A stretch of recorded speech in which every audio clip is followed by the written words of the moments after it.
ranking member. Mr. Heiss is going to talk about this legislation, but Mr. Chairman, I want to go back to where I was. The unfinished business of this committee is the fact that 4 weeks ago, well, almost 1 month ago, Michael Cohen sat right at that table and lied at least 7 times to this committee. The credibility of the committee is at stake. At least 7 times he said things that were not true. 2 we know just as sure as we're sitting here today. The idea that he didn't seek employment at the White House is absolutely false, and the idea that he didn't seek a pardon is absolutely false. You were very clear, Mr. Chairman, in that hearing that if he misled this committee, if he said false things to this committee, you were going to hold him accountable. 2 weeks ago, we brought a resolution in front of the committee. It was entered into the official record.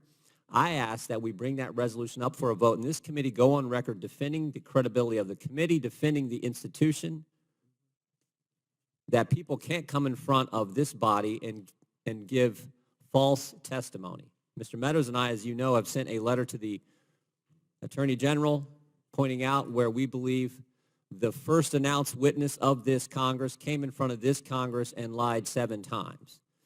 So again, I hope you will take up the resolution today. We can vote on as a committee, speak with one voice, say we're going to stand up and defend this institution when people come in front of it and spread information that is not accurate. The motion is out of order and will not be considered. I already addressed this issue on the record at our previous hearing. Mr. Cohen sent the committee a follow-up letter from his attorney on March 12th clarifying his testimony. After receiving this letter, I issued a public statement on March 13th. It is on the committee website if you want to read it. We will now move to the next order of business. Mr. Chairman, is that all you plan to do, Mr. Chairman? Because that was not the tone of your comments on the day of the hearing. You were very clear, and you've been very clear since then, that you were going to hold him accountable if he made false statements to this committee, which in fact he did, we think, at least 7 times. Let me reclaim my time before I go to Mr. Heiss.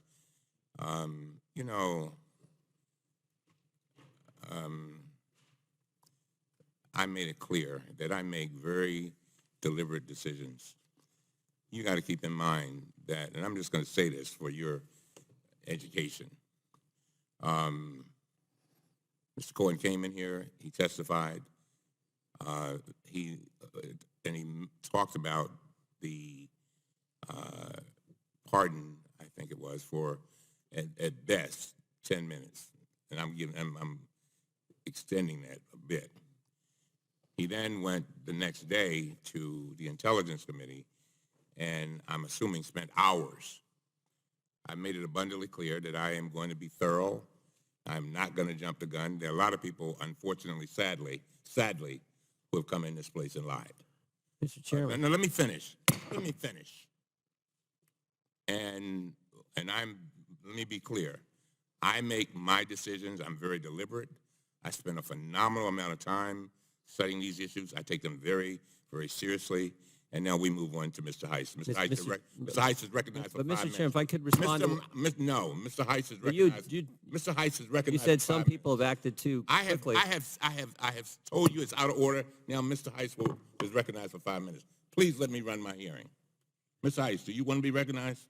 Yes, Mr. Chairman. All right, thank you. And I will yield a minute to the gentleman. Lies aren't measured in minutes and hours. They're measured in whether they're true or not. Statements aren't measured. That's what happened when Mr. Cohen came here. He said things that are absolutely not true, and all I'm asking is for this committee to stand up and defend itself and say that should not be tolerated. There should be consequences when that, in fact, takes place.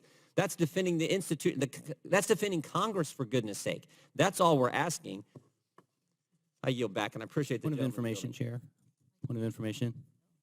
Okay. Mr. Chair, point of information. 4 minutes and 23 seconds. If now is not the proper time, could you please let us know when the proper time to present the said motion would be? I'm sorry, right now Mr. Heiss has the floor. Okay, thank you, Mr. Chairman, and I would like to speak in behalf of the bill before us with Inspector Generals. Of course, we all know they play a very important